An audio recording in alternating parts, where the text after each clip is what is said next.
যারা অত্যাধিক হস্তমৈথুনে আসক্ত তাদের শরীরে শারীরিক কিছু সমস্যা দেখা দেয়।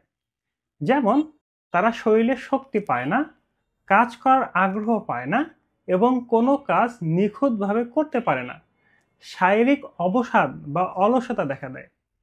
পাশাপাশি তাদের বীর্যটা অনেক পাতলা হয়ে যায়, তাদের যৌনকর্মে আকাঙ্ক্ষা কমে যায় এবং পরবর্তীতে লিঙ্গ উত্থানজনিত সমস্যা বা দ্রুত বীর্যপাতের সমস্যায় ভুগে থাকেন।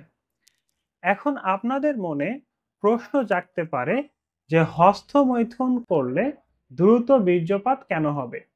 আসলে আমরা পুরুষরা যখন হস্তমৈথুন করি আমাদের টার্গেট থাকে যত দ্রুত সিমেন্টটাকে বের করে দেওয়া যায়, কারণ সিমেন্টটা বের হলেই আমরা আনন্দ পাই। তো যখন আপনি হস্তমৈথুন করতেছেন আপনার ব্রেন ওইভাবে সেট হয়ে যায়, সে চায় দ্রুত বীর্যটাকে বের করে দিতে। ফলে আপনার দ্রুত বীর্যপাতের একটা সমস্যা কিন্তু তখনই দেখা দেয়।